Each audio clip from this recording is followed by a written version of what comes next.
Muito prazer, eu sou Rogério Spinelli, eu espero que você esteja muito bem. E no programa Em Foco dessa semana, a gente vai falar sobre política, polarização, sobre economia e quais são os caminhos, para onde o Paraná está indo e o país também. Em ano eleitoral, a entrevista ganha ainda mais relevância ao mergulhar em temas como o cenário político atual, as transformações das campanhas ao longo das décadas, o papel das redes sociais, o perfil do eleitor e aquilo que acontece longe dos palanques e das câmeras. Uma conversa que promete revelar histórias pouco conhecidas e oferecer uma visão privilegiada sobre os bastidores da política e seus impactos na sociedade. À medida que o país se aproxima das eleições presidenciais de 2026, as pesquisas divulgadas começam a desenhar um cenário político nacional e indicar os possíveis movimentos dessa disputa. Os números apontam tendências importantes, mostram também um pouco do comportamento desse eleitorado e reforçam um cenário de forte polarização política. De acordo com a última pesquisa, Datafolha, que divulga o cenário de segundo turno, colocando o presidente Lula à frente do senador Flávio Bolsonaro. Se a votação definitiva fosse hoje, Lula teria cerca de 47% das intenções de voto, enquanto Flávio Bolsonaro aparece com 43%. Os números mostram uma vantagem do atual presidente, fora da margem de erro nesta rodada.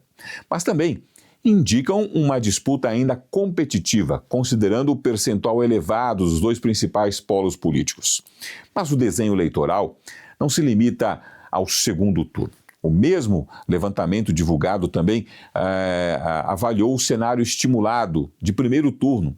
Segundo o Datafolha, Lula mantém a liderança com 40% das intenções de voto. Flávio Bolsonaro aparece na segunda posição com 31%, estabelecendo uma diferença de 9 pontos percentuais entre os dois nomes. Esse cenário surge, neste momento, uma concentração significativa do eleitorado nos dois principais grupos políticos, mantendo uma dinâmica de polarização observada nos últimos ciclos eleitorais. Bem, a pesquisa também testou uma alternativa dentro do campo de oposição. Em um eventual segundo turno envolvendo a ex-primeira-dama Michele Bolsonaro, Lula aparece novamente à frente, como você vê aí. Mesmo assim, os dados podem indicar que parte da força eleitoral observada permanece vinculada não apenas aos candidatos individualmente, mas também aos grupos políticos que representam cada um deles. Enquanto o cenário nacional começa a ganhar forma, pesquisas regionais também ajudam a medir a força política em estados estratégicos.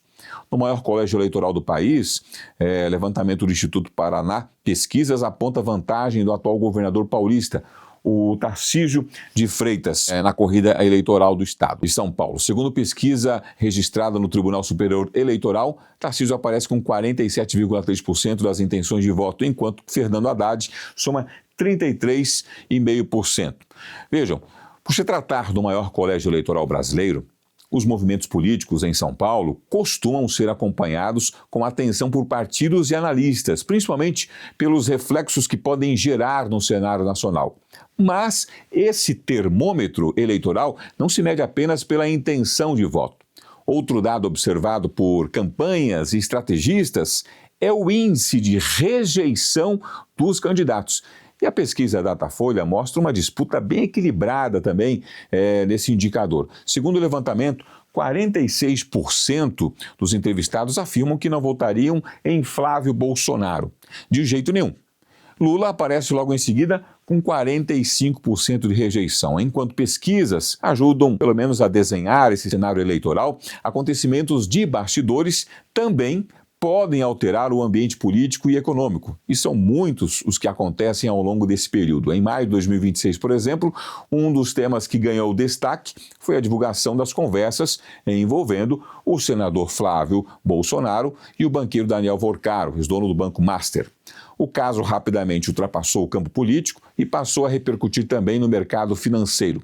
E esses dados de cobertura econômica, divulgados recentemente, apontaram forte volatilidade após a divulgação das conversas. Desequilíbrio, incertezas, inseguranças, com o índice Ibovespa acumulando aí perdas próximas de 4% diante das especulações relacionadas ao caso. Muito bem.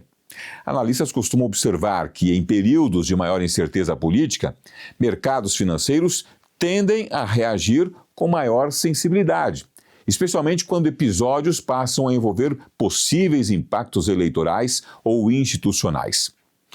Após essa repercussão do caso, o senador Flávio Bolsonaro se manifestou publicamente. Em entrevista, declarações divulgadas, como você já viu, o parlamentar admitiu ter procurado Daniel Vorcaro, mas afirmou que o contato ocorreu exclusivamente para a captação de recursos destinados a um projeto do filme.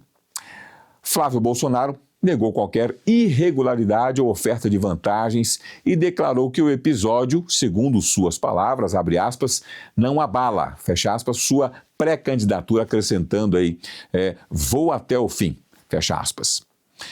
E o centro das atenções do Congresso Nacional se voltou então para o plenário, palco do embate, mais tenso até aqui sobre o caso Banco Master.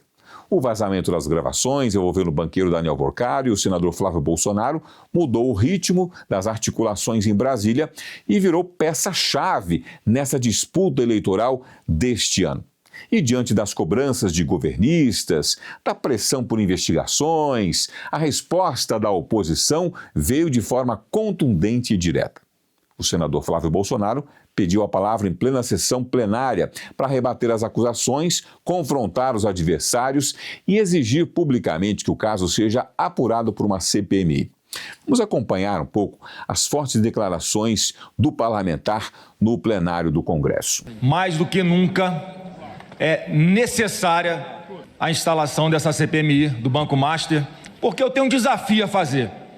Eu quero Daniel Vorcaro e Augusto Lima sentado naquela CPMI, falando qual é a relação que eles tinham com o Flávio Bolsonaro e também qual a relação que eles tinham com o Lula, qual a relação que eles tinham com Alexandre de Moraes, porque eu não tenho nada a temer, eu não tenho nada a esconder, estou desafiando aqui a esquerda brasileira.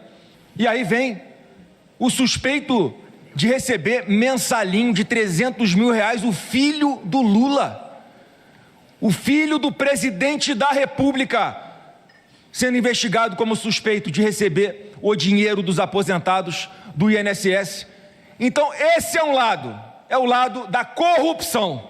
Do outro lado está o filme do presidente Bolsonaro, que recebeu um investimento privado de alguém que na época não tinha absolutamente nada que pudesse desabonar a sua conduta, inclusive premiado, as suas empresas premiadas, como exemplo de compliance.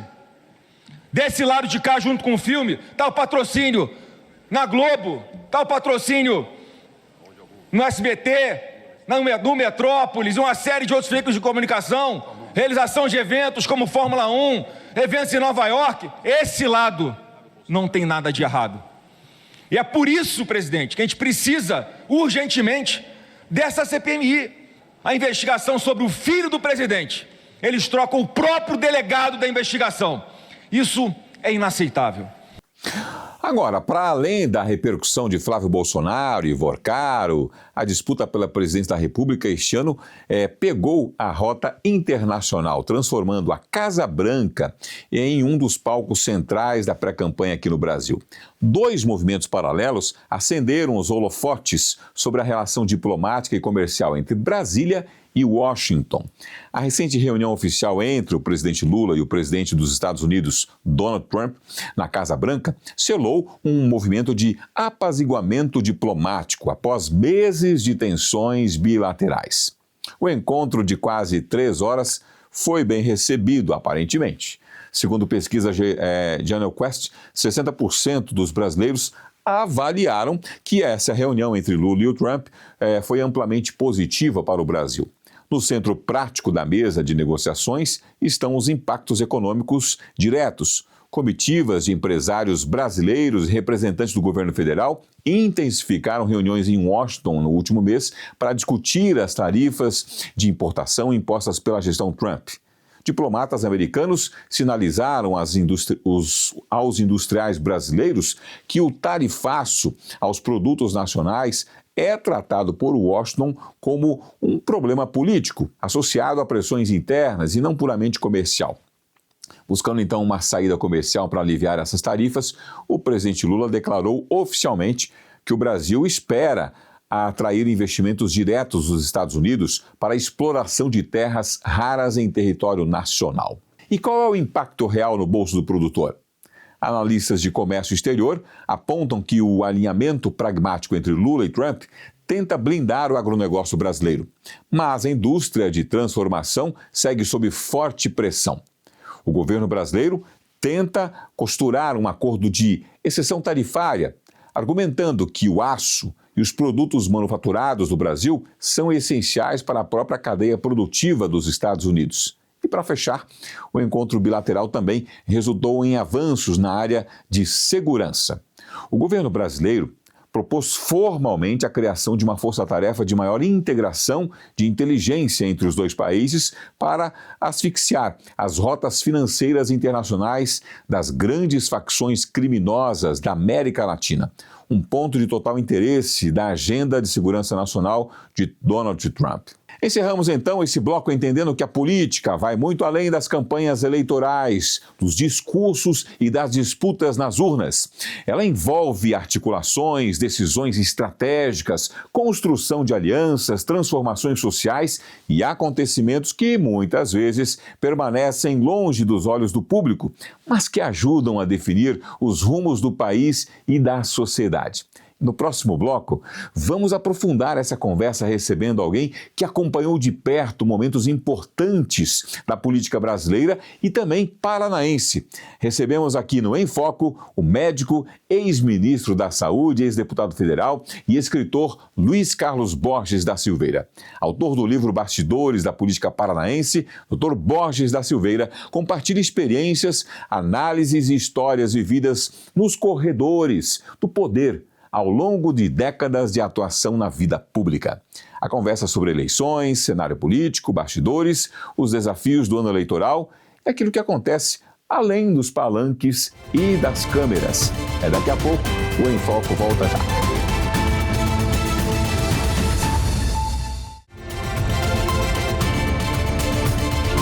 Estamos de volta. Hoje recebemos aqui no Em Foco o médico, ex-ministro da Saúde, ex-deputado federal e escritor Luiz Carlos Borges da Silveira. Com uma longa trajetória na vida pública, Dr. Borges da Silveira participou de momentos importantes da política brasileira, atuando em diferentes espaços de decisão e acompanhando de perto transformações que marcaram o cenário político nacional e paranaense ao longo das últimas décadas.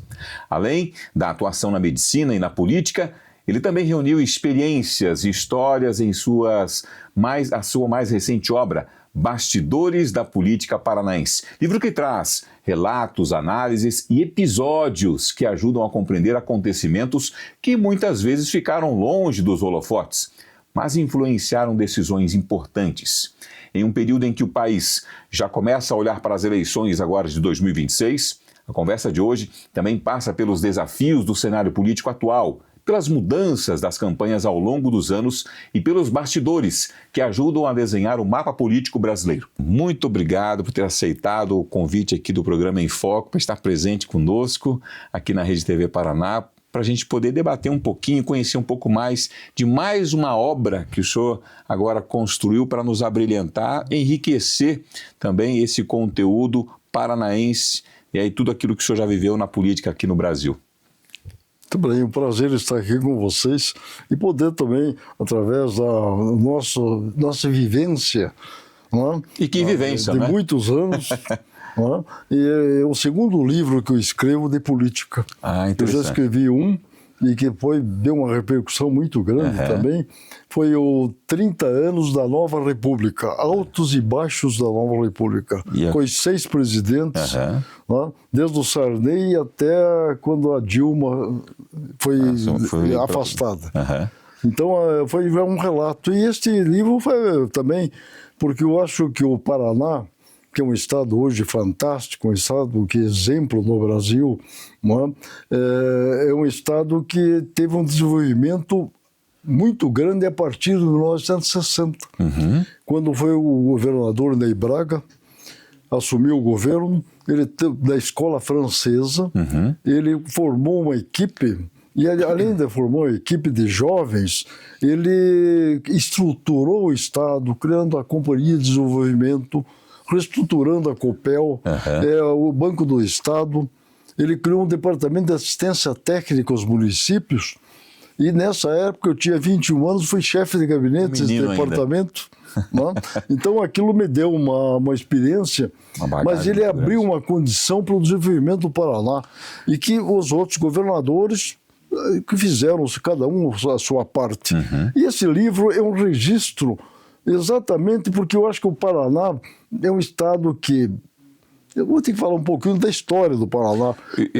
Foi exatamente esse o principal motivo que fez com que o senhor construísse essa literatura agora, para deixar como legado a mais... Exatamente, registrado. Porque, se veja bem, o Paraná, quando foi desmembrado de São Paulo, em 1853... O Paraná era de Paranaguá até Guarapuava. Olha só, né? Tá certo?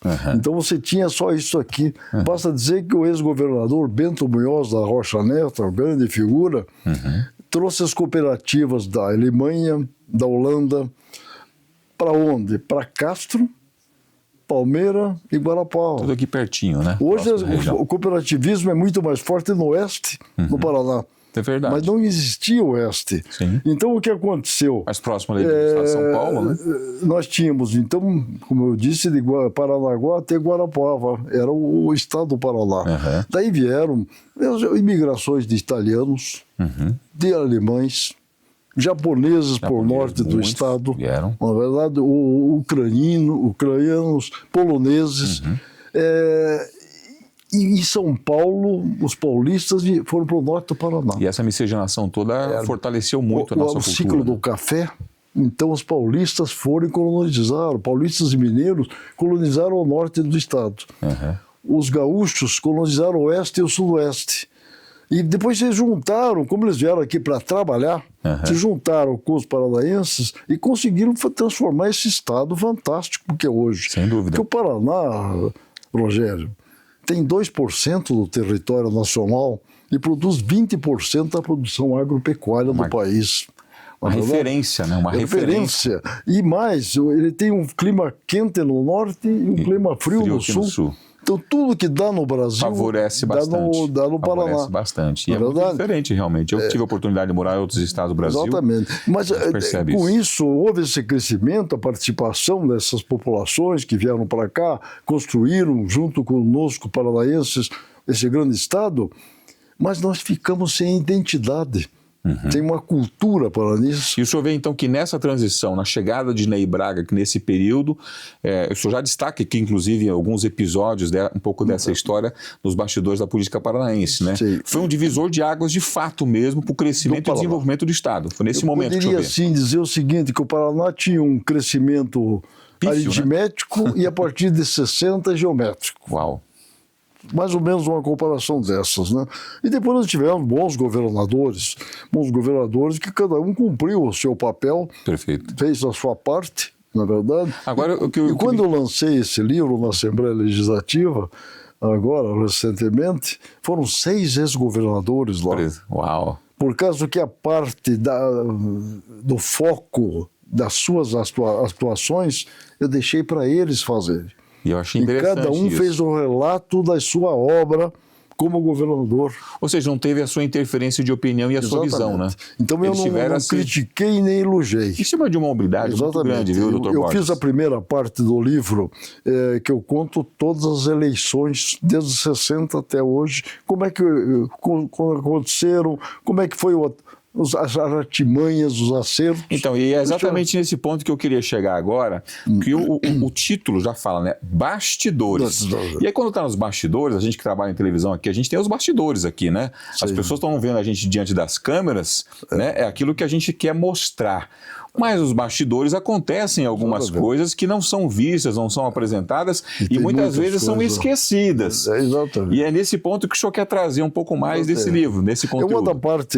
A primeira parte é o relato das eleições, a segunda são os bastidores, contando episódios que alteraram o resultado das eleições.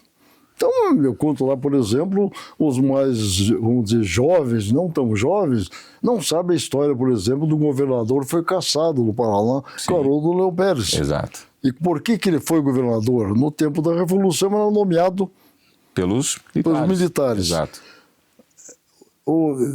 Depois foi presidente Médici, era presidente do SNI. Né? Sim. E morava num prédio, num apartamento, onde morava o deputado Haroldo Leão Pérez. Eles fizeram amizade e os casais jogavam baralho juntos. E aqui as grandes lideranças do Paraná, vamos dizer, da área da Revolução, eram Ney Braga e Paulo Pimentel. Sem ouvir ninguém da política do Paraná, o Médici nomeou Haroldo Leão Pérez. Olha só. Nomeou para o governador. E ele já entrou em choque porque ele quis se tornar um líder, de repente, brigando com esses dois ex-governadores. E aí veio a E daí houve um episódio, a cassação, por causa que os assessores dele procuraram uma empresa, Cecílio Rego Almeida, que estava construindo da Central do Paraná, para uma propina. Olha só. Tá certo? E daí o Cecílio, experiente, tal, disse, não, mas eu quero ver se o governador está querendo ele mesmo. Isso na década de 70 ali. Foi em 60 e poucos. 60 e pouco anos. Daí marcaram em Copacabana, na areia de Copacabana, o encontro do Cecílio com o governador. E ele pegou e o Cecílio levou um gravador, gravou o governador pedindo dinheiro.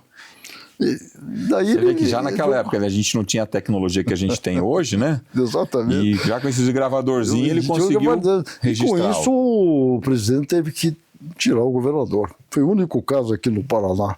Que aconteceu. E teve algum momento... Teve vários episódios assim, por exemplo, como em 78, na eleição para o Senado, José Richa foi eleito, em 82 foi eleito governador.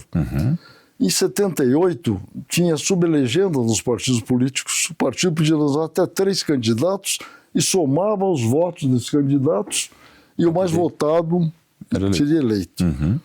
A Arena lançou um candidato só, Dr. Túlio Vargas, uma figura extraordinária, presidente da Academia de Letras do Paraná, secretário de Justiça tinha sido, deputado federal, senador. O MDB lançou 2. Arena, o governador da época, Jaime Canet, não aceitou que tivesse um segundo candidato, que era Cândido Manuel de Oliveira, que era um grande orador, com receio que o Cândido ganhasse do Túlio. É persuasivo, né? Exatamente. E aconteceu isso. O Túlio foi o mais votado, mas a soma do José Richa com Enéas Farias venceu. E o Richa foi eleito senador. Também era um grande orador. 4 anos depois, governador. Se não tivesse esse episódio, não teria o governo. Agora, teve algum momento, alguma situação, olha, talvez isso seja forte demais, não posso publicar, não posso falar sobre isso, mas o senhor pensou, eu acho que eu devo falar. Não, tem um episódio que ficou notório na primeira eleição do Roberto Requião. O Roberto Requião tinha sido prefeito de Curitiba e deputado estadual. E teve um apoio muito grande do José Richa como governador para ser prefeito de Curitiba. Inclusive está no livro esse, né? Ele estava lá e fez um discurso em nome dos governadores. Mas o Requião saiu candidato, e saiu o José Richa e saiu o Martinez. No primeiro turno, a equipe do Requião tinha um jornalista aqui, Campana, que fazia o jogo pesado, e esse fez uma campanha muito para destruir a candidatura de José Richa. Uau. Com panfletos espalhados no Brasil inteiro. Já tinha fake news, então. E deu o Martinez. Com isso, o Martinez foi para o segundo turno, o Richa não foi. E no segundo turno, o Martinez estava 15 pontos na frente do Requião. Daí eles criaram a imagem do tal de Ferreirinha. Inventaram, acho que você ouviu falar disso. Eu ouvi quando eu estava lendo o livro. Com relação à família do Martinez. E criaram que esse cara era assassino, tomava terras e denúncias tal. Graves, hein? E pegou. E o Requião ganhou a eleição. Então foi um episódio que aconteceu por isso. Teve Tem um outro que é interessante, eu coloco no livro, né? Eu, deputado federal, e foi eleito em 78 e 82, eu estava numa situação muito boa em todo o Paraná, e em Jandaia do Sul me procuraram uns empresários que iam me apoiar. Mas eu nunca tive estrutura de campanha, era voto pessoal mesmo. Mesmo no federal, não tinha dobradinho com o estadual, não era voto meu. E daí eu passei lá e fui almoçar em Jandaia do Sul, voltando de Paranavaí. E almoçando lá, eles queriam me apoiar e pediram para um vereador que me apoiasse, porque tinham votos. E esse me apoiou. E passou a eleição, para minha surpresa, eu tive uma votação, 20% de votação de Jandaia do Sul. E esse vereador é o Ratinho, o pai do governador. Olha só, hein? Tá certo? Isso ele pôs no livro e eu posso divulgar, porque ele já, num evento grande aqui, ele contou essa história. Passado o Richa foi eleito governador, me aparece o vereador lá, Ratinho, querendo vir para Curitiba, que ele estava com um problema lá, o prefeito atacando, ele era vereador, meio polêmico, tá? É a linguagem dele, né? E estava com um problema sério na cidade, assim, e veio pedir, e eu consegui, com o secretário de Cultura, que era o Fernando Guignone, que ele fosse nomeado para apresentar festivais de música, que era na época... A habilidade que ele tinha da comunicação. Exatamente. Para poder ter um ganho a mais. Um ganho a mais para ele vir para Curitiba. Se não acontecesse isso, o filho dele não era governador hoje. Olha só. E que a gente vai ter, inclusive, tratar um pouco sobre essa... A família deu estudo para os filhos, o filho, inclusive, foi para o exterior, se preparou e fez um grande governo. Doutor Borges, a gente vai continuar esse papo aqui, porque eu sei que eu quero que o senhor me fale no próximo bloco um pouco mais sobre o que o senhor já viu de diferença em relação a como era tratada a política nesse período e agora que nós estamos vivendo hoje, tá bom? Nosso papo aqui está muito legal. No próximo bloco, a gente vai aprofundar ainda mais esse debate, falando sobre os bastidores da política paranense. O programa em Foco volta já.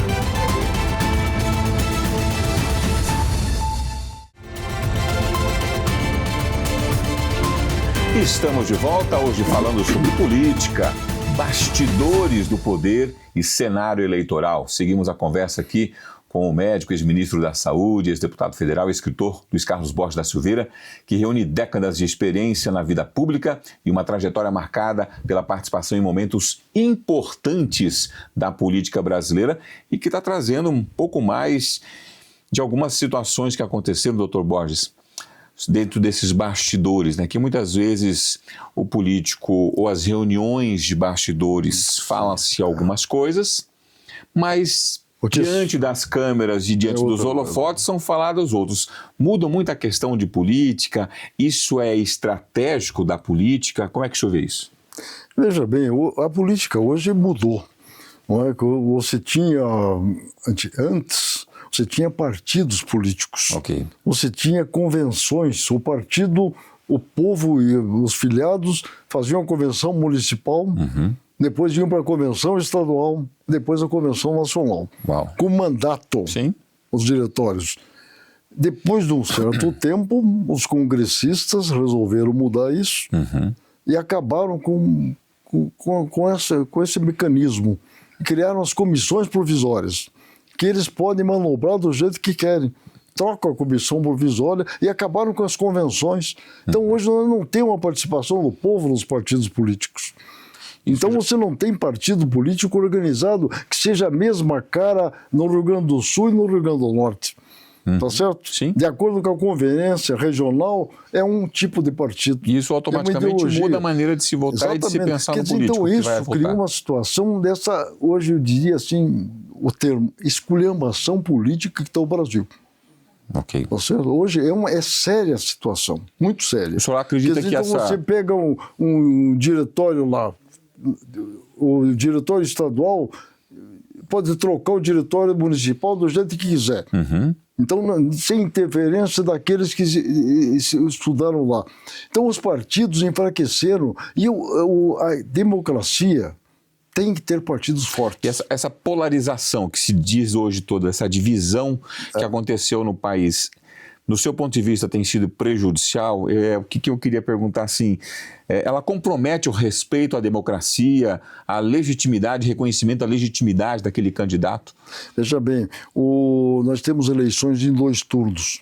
Eu, inclusive, quando era deputado, apresentei, antes da aprovação, uma emenda, porque eu sou favorável. Porque você tenha no segundo turno e que você não tenha, num caso, por exemplo, de uma eleição sem segundo turno, você tem 5 candidatos, com 20%, um pode se eleger. E tem 80% contra. Então, o segundo turno é importante. Então, na verdade, no Brasil, quando foi criado o segundo turno, e nós tivemos a eleição de 1989, foi a eleição que seria, assim, a eleição mais certa que teve no Brasil. Olha. Porque todos os partidos lançaram no primeiro turno a sua figura maior. Ok. Aureliano Chaves pelo PFL, Brizola pelo PDT, Lula pelo PT, Afife Domingos pelo PL, Roberto Freire pelo Partido Comunista, na verdade. Você tinha Ulisses Guimarães pelo MDB, entendeu? Quer dizer, todos lançaram o seu expoente, que é o certo, para eles mostrarem como é o partido. Perfeito. E daí os dois, no segundo turno, fazem as coligações. Mas aquilo aconteceu, daí surgiu um partido que não existia, o Fernando Collor de Mello, que saiu de Alagoas, sem prestígio, com a imagem, dando os pulinhos e os gritos assim, contra o funcionalismo, aquela coisa toda, e ganhou a eleição. E com isso os partidos ficaram com medo de lançar candidatos. E aí começaram a ir para a polarização. Quer dizer, então você não lança candidato Collor, né? E já se coliga no primeiro turno. É o que está acontecendo. E sempre fica para 2 disputarem sempre. E o que está acontecendo que é muito ruim para a democracia. E essa interferência toda, dessa mudança, o senhor acredita que o brasileiro está mais consciente e preparado para lidar com essa posição hoje que é apresentada na política nacional, ou ele tem uma interferência muito mais politizada no sentido de mais emocional do que racional de fato? Porque é o que a gente observa, essa condução na maneira como as pessoas observam e nem sequer se questionam, aceitam muitas vezes. Exatamente. E aí se divide. Né? Isso é prejudicial para a política nacional hoje. Muito prejudicial. Porque, na verdade, hoje, principalmente de uns anos para cá, as redes sociais... Então, esse é o ponto. É isso. Que comando. Quer dizer, então a pessoa pode, com a rede social, destruir alguém ou enaltecer alguém. Não é verdade? Então mudou. Então você não tem mais partidos organizados que venham embasamento, com ideologia. E a grande maioria do eleitorado brasileiro não está preparado para a política e não conhece política. Além de conhecer, não tem raiva da política. Né? E a política resolve tudo. Podemos discordar, mas na política, tudo é política da saúde, política da educação, política do trabalho, tudo. Na verdade. Por exemplo, nós estamos aí com a questão da escala 6x1, que está para ser votada bem em ano eleitoral, né? Aprovada pela CCJ, final do ano passado, e agora está aí nesse imbróglio todo para ser votada novamente. Acontece sempre no Brasil, né? Em ano eleitoral, como é que o senhor vê isso? Sempre foi uma carta na manga, sempre foi utilizado essa estratégia? Eu sou contra a reeleição. Eu acho que o Brasil não está preparado para a reeleição. Aconteceu já com a Dilma, aconteceu com o Bolsonaro, está acontecendo com o Lula. Para a eleição, eles usam o último ano, enterram o país. Tá certo? Dão benesses, dão coisas para tentar... O senhor lembra de alguma estratégia no passado, antes desse período, que se utilizava esse tipo de instrumentação? Mas não tinha reeleição, né? Não tinha reeleição, né? Na verdade, então ele não estava disputando. E com a reeleição, por isso sou contra, nós não estamos preparados para isso. Tá certo? Porque daí você usa tudo que você pode usar sem preocupação de que aquilo possa trazer prejuízo muito sério para o país. Então você vem com essa coisa, luz de graça, água, gás de graça, não é verdade? Esse de 6x1, que como sempre acontece no Brasil, vem para o acerto da metade, que vai ficar 4, não é verdade? Mas, de qualquer maneira, são medidas eleitoreiras. São medidas eleitoreiras. Que não devia existir. Então, aqui no Brasil, na minha opinião, eu procuro estudar bastante política.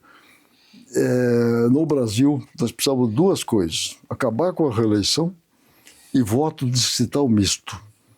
Para o eleitor conhecer o seu deputado, saber com quem ele cobra. Tá certo? Porque hoje o eleitor vota. Existe uma identificação muito maior, né? Exatamente. Lá no eleitor de lá fato, não numa conhece proposta o deputado real, porque o vereador daquele município pediu para ele votar. Para aquele deputado, mas não conhece. Não conhece. Nem sabe quem votou depois. Exato. Infelizmente, entendeu? A gente vive Quer muito dizer, o voto isso ainda, distrital daria essa condição. Você teria um custo mais baixo de campanha política e daí seria eleito o melhor. Agora, doutor Borges, aqui no Bastidores da Política, o senhor faz menção, né, dos nossos ex-governadores, do atual governador ainda na sua primeira gestão, né? O que diferencia o político, a política paranaense dos outros estados ainda, que tornam ainda o estado do Paraná uma referência em termos de qualidade em relação aos demais estados? Hoje já não é tanto. Quando eu fui deputado, você não gastava em eleição. Opa, olha aí. Tá certo? Então você tinha os amigos, os companheiros, vestiam a camisa, como se diz na gíria, e lutavam por você. Mas te cobravam. Tá certo? Você tinha que prestar contas para o eleitorado. Hoje não tem mais isso. Não tem mais, não é verdade? E o que aconteceu? É um negócio assim que é muito polêmico, mas eu acho que foi a partir da remuneração de vereadores, que foi piorando. Porque antes a Câmara de Vereadores dos municípios menores, principalmente, era um conselho político, conselho de desenvolvimento. Era o médico vereador, o dentista vereador, o advogado vereador.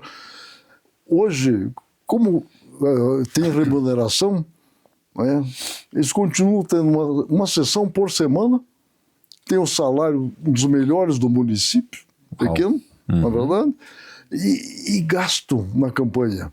Ok. Isso afastou as pessoas de bem da política. E sequer preparação técnica para executar ali. As pessoas mais nível. Você não pega mais vereador, o médico da cidade, não é? Certo? Então, baixou o nível os políticos. Você tinha no PMDB, você lembra disso, você tinha Ulisses Guimarães. Sim.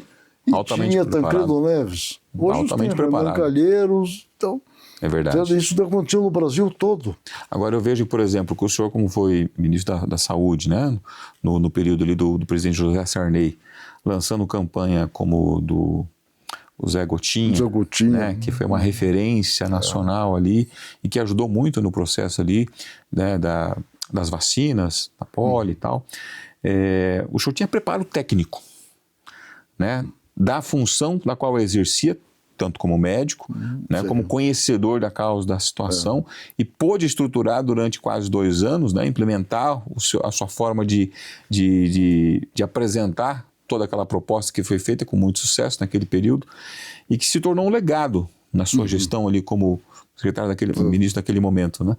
O senhor acredita que ainda falta mais questão de preparação técnica? Às vezes as pessoas são escolhidas aleatoriamente mais por conchavos políticos e isso atrapalha o crescimento. Na verdade, Rogério, eu quando me formei em Curitiba, na Universidade Federal, em 64, eu fiz um concurso público para o Estado e fiz uma pós-graduação em saúde pública.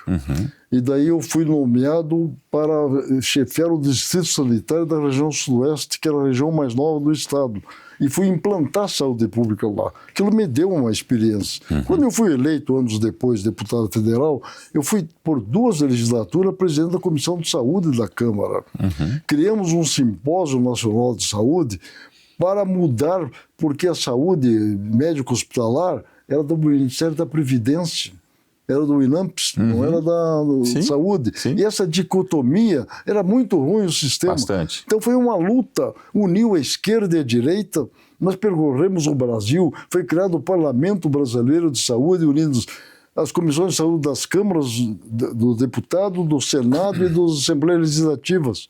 Eu fui eleito presidente desse órgão. O vice-presidente era um senador de Manaus e um deputado estadual da Bahia, o secretário. E percorremos o Brasil discutindo com a população o Sistema Nacional de Saúde. Isso falta que hoje é o SUS. Tá certo? Então foi uma preparação, e daí foi para a Constituinte, foi aprovado, o Sarney criou e o Collor implantou. Tá certo? Ou seja, continuidade. Que é muitas vezes o que falta aos projetos darem certo. Continuidade de gestões. Eu tive... Tem várias coisas, mas 3 importantes no meu ministério. O combate ao fumo, a frase o Ministério diverte, é minha. Exato. Tá certo? Sim. Diminuiu muitos fumantes. Segundo, o Zé Gotinha, para estimular a vacinação, nós estávamos com uma grande número de casos de poliomielite naquele período. Tá, então, nós fizemos um concurso nacional das escolas para dar o nome do Zé Gotinha. Isso foi o caso do sucesso. Participação popular, né? E o que eu acho mais importante foi eu criei a rede de hemocentros para transfusão de sangue. Aqui era um comércio do sangue. Era um caso seríssimo. Você pegava o parente, se tinha o tipo sanguíneo que era compatível, não sabia se ele teve a sífilis, tinha hepatite, transfusão de sangue. Então isso, hoje o Brasil tem um dos melhores sistemas. Por que nós pudemos fazer? Porque eu tive já uma vivência disso aí. Na verdade, hoje o que acontece? O ministro é indicado por um partido. Então você vê pessoas que não têm nada a ver com aquela função. Não tem qualificação técnica para a área, né? E nem visão política para poder realmente... E teve uma coisa importante que você falou agora. Todos os ministros, aquelas ações que nós tivemos, todos deram continuidade na sequência. Ou seja, pode ser melhorado, né? Exatamente. E dar continuidade a projetos que deram certo e que estavam funcionando, que muitas vezes podem ser melhorados. Doutor Borges, o papo vai continuar aqui, temos mais um bloco ainda, a gente vai explorar um pouco mais os bastidores aqui da política paranaense. Para que lado está indo a nossa política agora e de que maneira que a gente ainda pode compreender a sua visão sobre o que vai acontecer nas eleições agora de 2006. No próximo bloco, tudo isso e muito mais para você aqui no programa Em Foco, então não sai daí não, a gente volta já.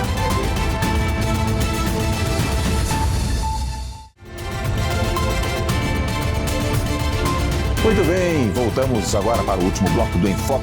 Hoje estamos recebendo o médico ex-ministro da Saúde e ex-deputado federal, o escritor Luiz Carlos Borges da Silveira.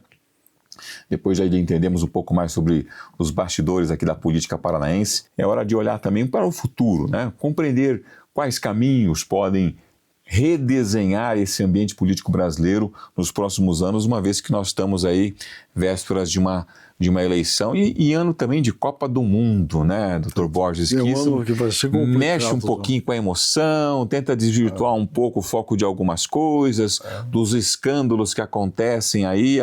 Alguns já não ficam mais nos bastidores, né?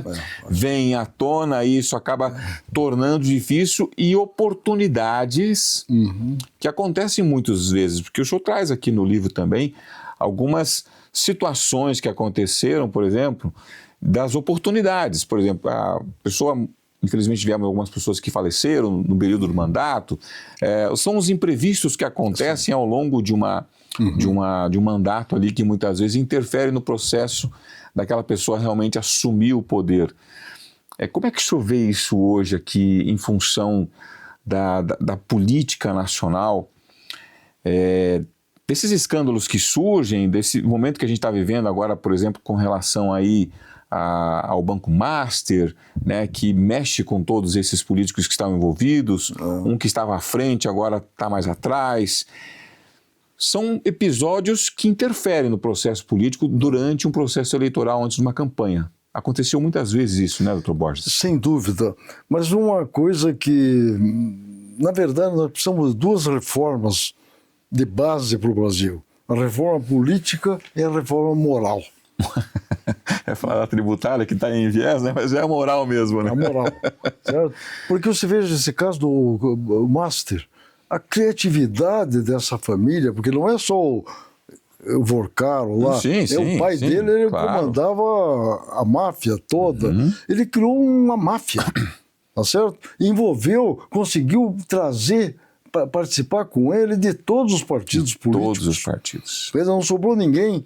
Mas agora como está? Agora já esqueceram, não falam mais do escândalo do INSS. E os outros que estavam atrás. Já passou, né? Hoje tem uma coisa mais grave. E os aposentados prejudicados. Aí que vem a grande, por isso que eu preciso de reforma moral, grande gravidade dessa situação É o problema que eles estão acertando lá, judiciário, legislativo, executivo, para acalmar tudo e virar pizza, certo? E vai acontecer isso, por causa que é tanta gente envolvida, de todos os partidos, que eles não querem mexer. E parece que agora não é só mais uma tá aí decisões na hora ideológicas, da democracia, né? De você fazer como foi feito lá atrás, o povo foi para as ruas, para as eleições. Direta já. Você lembra lá atrás, direta já? Direta Depois, já. Eu fui para a rua. Contra o Collor. Hoje está na hora do povo, não para fazer o que foi feito em 8 de janeiro, ir lá quebrar patrimônio público. Aquilo é um absurdo. Não tem mas necessidade, pacificamente, né? E reivindicar, exigir punição para os culpados.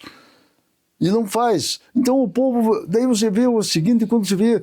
Não vou citar o nome aqui, mas tem alguns que notoriamente roubaram, fizeram o diabo e são reeleitos. É verdade. O povo vota de novo. Infelizmente. Porque daí recebe um favorzinho, uma coisinha aqui. Você sabe que uma vez eu estava conversando com uma pessoa no trânsito e aí ela me falou, ele rouba, mas ele faz.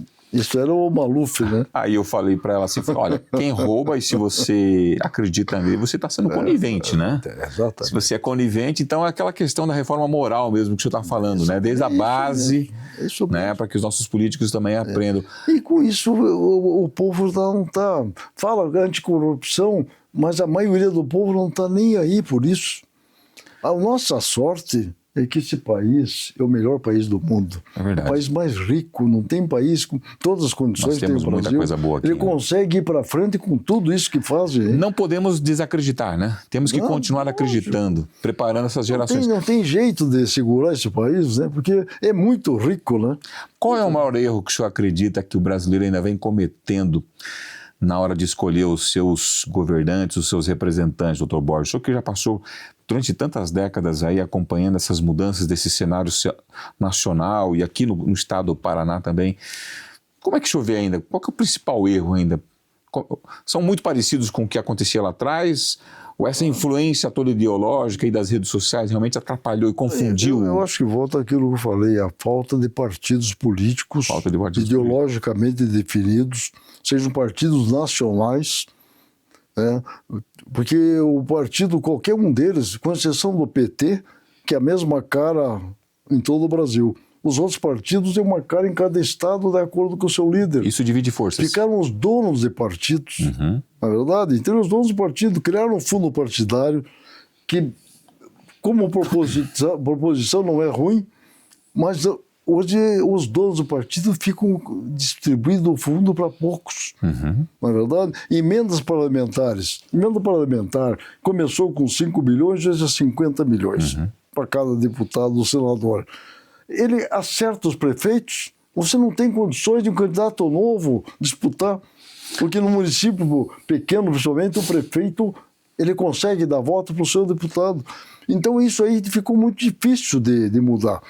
Doutor Borges, saindo agora para essas eleições aqui no estado do Paraná, qual o perfil do candidato que o Paraná precisa, no seu ponto de vista, uma vez que nós temos aí um governador que foi reeleito, tem um nível de aceitação muito alto, praticamente 70% de aceitação nas últimas pesquisas, que o senhor acredita que precisa para assumir o governo do estado a partir dos próximos 4 anos? Veja bem, o quadro aqui no Paraná é um quadro muito interessante.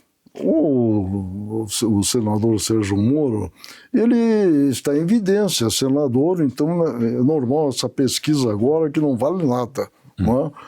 Você tem outros candidatos, o governador Ratinho, na minha opinião, foi um bom governador, mas na escolha de candidato, eu acho que democracia não admite que você tenha imposição. Opa. Tá certo? Você não pode impor, certo? Se o governador Ratinho fizesse uma reunião com os prefeitos, que tem a grande maioria, vereadores, deputados, aqui, e lança 3 nomes e o povo escolhe, estava a eleição feita. Olha aí. Não é verdade? Hoje, por prestígio dele, está conseguindo melhorar o seu candidato. Mas o senador Moro, eu tenho reservas com ele, nunca conversei com ele, porque eu acho que eu sou muito paranista. Tá? E o senador Moro, quando ele nasceu no Paraná, se projetou aqui no Paraná, transferiu o título para São Paulo, tá certo? Menosprezou o Paraná. Menosprezou o Estado. Eu Isso acabou não gostei.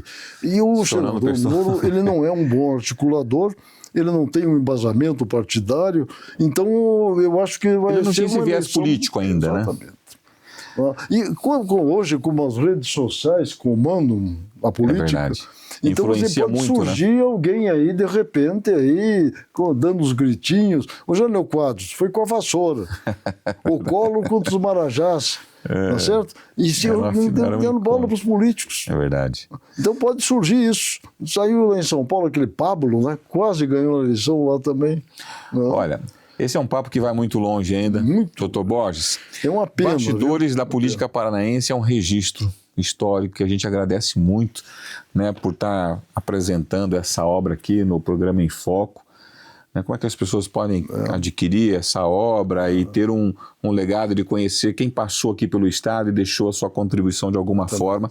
A gente agradece, né, doutor Borges, por ter nos contribuído com essa obra aqui, que sem dúvida fica aí para os registros, né, do nosso Estado e para quem quer de fato conhecer um pouquinho da história de como foi aí a passagem por nossos políticos aqui. E a ideia, principalmente, é que a gente precisa criar uma cultura paranista.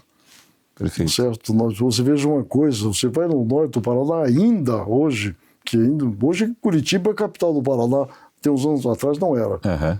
Norte do Paraná não tem Atlético, não tem Curitiba, não tem Paraná Clube, é Corinthians e Palmeiras. É verdade. Lá no Sudoeste e no Oeste é Grêmio Internacional. Uhum.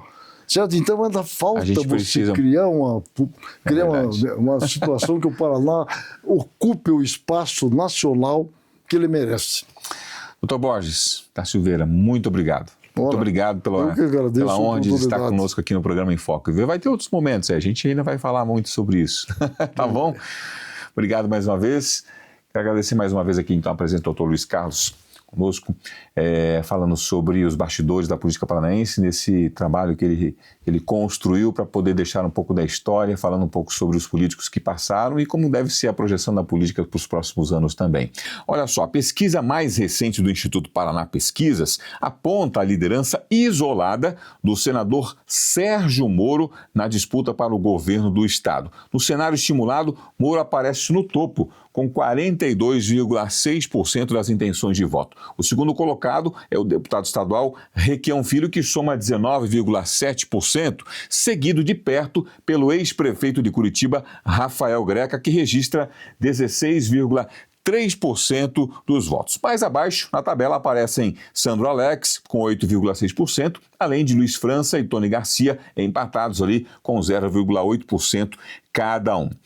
Já a corrida pelas cadeiras do Paraná no Senado Federal também ganhou projeções claras. No principal cenário estimulado testado pelo Instituto, o ex-governador Álvaro Dias lidera as intenções de voto com 39,3%. Já a disputa pela segunda posição mostra aí um empate técnico acirrado. Deltan Dallagnol com 26,1%, colado ali na deputada federal Gleice Hoffmann, que pontua com 23,6% nesse momento. O deputado estadual Alexandre Cury também demonstra força no estado, registrando 22,4% da preferência dos entrevistados, enquanto Cristina Grêmio aparece com 14,5%. E a influência do atual mandatário estadual promete ser o grande fiel da balança nas urnas paranaenses. O Paraná Pesquisas mediu a percepção do eleitor sobre quem merece receber o apoio do governador Ratinho Júnior para a sua sucessão.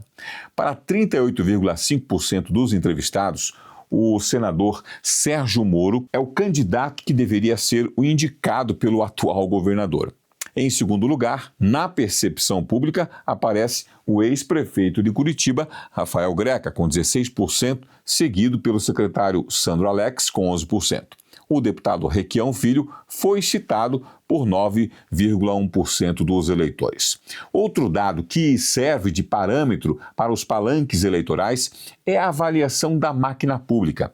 Vejam bem, O governador Ratinho Júnior mantém uma das maiores aprovações do país, com 79,6%, chancelando a sua gestão contra 17,3% de desaprovação.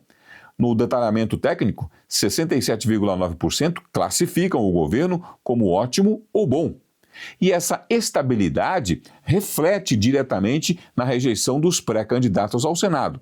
Por exemplo, a deputada Gleisi Hoffmann lidera o índice de rejeição no Estado com 47,5% dos eleitores afirmando que não votariam nela de jeito nenhum. Álvaro Dias aparece com 12,6% de rejeição e Deltan Dallagnol com 10,3%.